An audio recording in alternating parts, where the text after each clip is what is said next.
According to dimensions.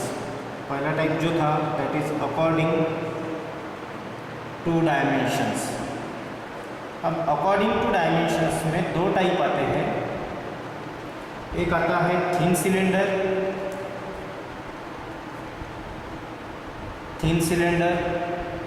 Second आता है thick cylinder. अब ये आइडेंटिफाई कैसे करना कि थिन सिलेंडर है या थिक सिलेंडर है। टीबी, इसमें दो पैरामीटर कंसिडर किए जाते हैं, TB and D of I. TB that is nothing but the thickness of body plate, and di that is the internal diameter of a cylinder or a vessel. d of I that is nothing but the internal diameter of cylinder or vessel, and tb that is nothing but the thickness of a body plate. अब जब the ratio of tb divided by di is less than 0.1, मतलब TB divided by D of I is less than 0.1, तब जाके ये रहता है thin cylinder. Exactly opposite in thick cylinder that is TB divided by D of I is greater than 0.1 और 1/10, मतलब thin cylinder that is nothing but the ratio of TB that is thickness of wall cylinder to the internal diameter of a cylinder is less than 0.1, so that is nothing but the thin cylinder. And thick cylinder, the ratio of thickness of wall cylinder, thickness of body plate is the ratio of thickness of body plate to the internal diameter of cylinder or a vessel is greater than 0.1, then that is nothing but the thick cylinder. अब thin cylinder में जैसे examples हैं pipes, tank, then boiler, that is the examples of thin cylinder. Then second type जो है that is according to end condition, according to end condition. अब end conditions में भी दो टाइप है, एक ओपन एंड, सेकंड है क्लोज एंड। अब जैसे ओपन एंड में देखा जाए तो piston and cylinder that is the example of open end, क्योंकि पिस्टन और सिलेंडर में एक एंड ओपन रहता है, second end that will be the close end में। अब जैसे piston and cylinder that will be the open end, then close end में ये जो है that will be the chemical tank, pressure tank, that is the example of close end. Open end का example हो गया पिस्टन एंड सिलेंडर, एक end मतलब कोई भी एक सिलेंडर जिसका one end that will be the open, so that is nothing but the open end. Close end में both end are close, so that will be the close end. The example of open end that will be the piston and cylinder, and close end that will be the pressure tank और chemical tank. ये हो गया first question जो normally rarely पूछा जाता है in pressure vessel, that is the what are the types of classified of pressure vessel.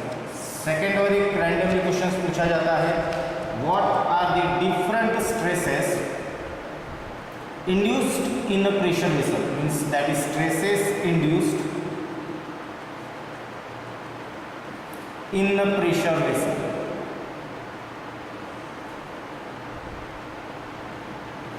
That is stresses induced in a pressure vessel.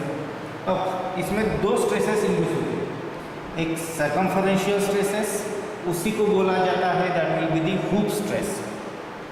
पहला जो है that is सर्कमफरेंशियल stress,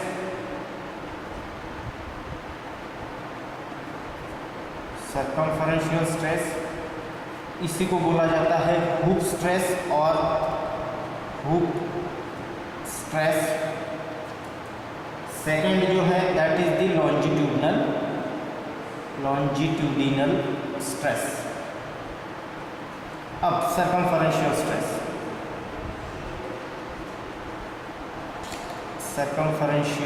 stress, the tensile stress due to internal pressure of a fluid acting along the directions of a tangential to the circumference। मतलब जो tensile stress act हो रहा है due to the pressure of fluid, वो act होने वाला है tangentially to the circumference. मतलब सर्कमफरेंस ये जो टेंजेंशियली फोर्स एक्ट हो रहा है with due to the force of liquid, that is nothing but the circumferential stress. अब इसमें कितने को कैलकुलेट करना है, जैसे force acting on shell, total force acting on shell that is equals to total resistance area।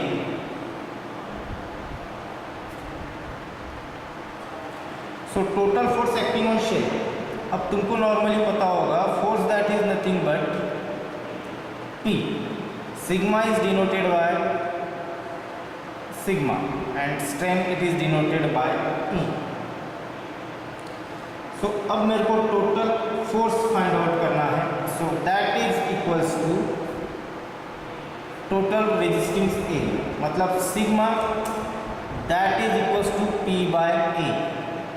ये अपन ने last semester में जो सब्जेक्ट अपने को मैकेनिक्स ऑफ मटेरियल उसमें अपन ने पढ़े हैं, that is sigma is nothing but the load upon area. अगर मेरे को यहाँ से रेजिस्टिंग एरिया फाइंड आउट करना है, so that is total resisting area, so that is equals total resisting, sorry या एरिया नहीं, that is nothing but the force find out करना है, so that is nothing but the stress into area. So total resisting area that is nothing but the stress into area. Then total force acting on shell, total force अगर find out करना है, so P into D of I that is circumference diameter into length. अब stress that is nothing but it is denoted by SD, area that is twice TB into L। अब ये twice TB into L कैसे निकाला, इसका circumference अगर find out करते हैं, so that is nothing but the thickness TB and the length ये ऐसा रहेगा, तो length that is nothing but the L, so it is twice TB into L। Then that is P into means remaining ये आपको बचता है P of I D of I into L, that is equals to SD into twice TB into L। So अगर यहाँ से find out करना है TB, that is nothing but the TB means P into DI divided by L get cancel, यहाँ बचता था left side में P into D of I, as TB find out करना है डिवाइडेड बाय ट्वाइस SD। ये था first formula that is to find out the TB for circumferential stress. अब ये होता है normal circumferential stress, but in actual design यहाँ पे अपने को जॉइंट इफिशिएंसी मल्टीप्लाई करना है। अगर आप डिज़ाइन प्रोसीजर करते हो तो आपको TB फाइंड आउट करना पड़ेगा, that P into D of I that is P into D of I divided by twice SD into joint efficiency. Joint of efficiency आपको कैसे फाइंड आउट करना है ये आपको डिज़ाइन प्रोसीजर में पता चल जाएगा जब डिज़ाइन प्रोसीजर स्टार्ट। ये हो गया circumferential stress. Similarly second parameter that is the longitudinal stress. Second type जो है it is longitudinal stress. Longitudinal stress means होता क्या है, the tensile stress acting due to the internal pressure of fluid on the cylinder along with the axis और length. मतलब tensile stress of fluid, जो tensile stress act हो रहा है और फ्लूइड की वजह से वो एक्ट होगा ऑन द एक्सिस और लेंथ ऑफ द सिलेंडर। मतलब जो स्ट्रेसेस एक्ट होने वाला है वो एक तो सिलेंडर के ऊपर जो एक्सिस है उसके ऊपर एक्ट होगा, या फिर उसकी लेंथ के ऊपर एक्ट होगा। अब जैसे इसके पहले अपने सर्कमफरेंशियल स्ट्रेसेस में फाइंड आउट किया था, that is force acting on shell that is equals to resultant force. अब force acting on shell, so मैंने आपको बताया था that is equals to P into pi by 4 into D square, D of R internal diameter of pressure. Then resultant force sigma means that is nothing but यहाँ अपन H D use किया है, that is equals to pi into D of R into T B means circumference that is pi D into that thickness. So अगर यहाँ से मेरे को T B find out करना है, so that is equals to यहाँ बचता है P of I into D of I, एक D of I square, D of I get cancel means यहाँ बचता है pi by 4 into pi by 4 into P of I into D of I as D divided by T B, sorry divided by H D, T B अपन find out कर रहे हैं। So that is equals to T B is equals to P of I into D of I into pi divided by 4 H D into pi, यहाँ pi बच गया था, सो pi pi get cancel, so T B that is equals to P of I into D of I divided by 4 H D. ये हो गया एक formula for longitudinal stress का, that is to find out the T B. अब इन actual practice, in actual design procedure of pressure vessel, so TB to be calculated P of I into D of I divided by 4 SD into joint efficiency that is nothing but NG। अब आपको मैंने दो questions explain किया है। First that will be the question था that will be the classifications of pressure vessel, second question था that is four stresses induce in pressure vessel. Out of this two एक क्वेश्चन आपको कंपल्सरीली सॉल्व करना है in university paper. ये आता है 3 to 5 marks, in between 3 to 5 marks के लिए पूछा जाएगा, 3 to 5 मार्क्स। इसके और में एक क्वेश्चन इसी के साथ में एक न्यूमेरिकल आता है on pressure vessel, that is question number 3।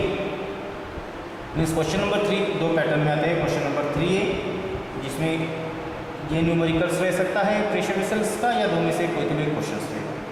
अगर ये 3A में न्यूमेरिक थ्योरी रहेगी ये, देन अगर थ्योरी रहती है देन न्यूमेरिकल में जो रहेगा दैट इज 16 या 17 मार्क्स का न्यूमेरिकल है। तो नेक्स्ट लेक्चर जब भी अपना रहेगा कल आपको मैं design procedure of pressure vessels क्या होता है, कैसे design procedure of pressure vessel solve किया जाता है, ये आपको मैं बताऊँगा। ठीक है।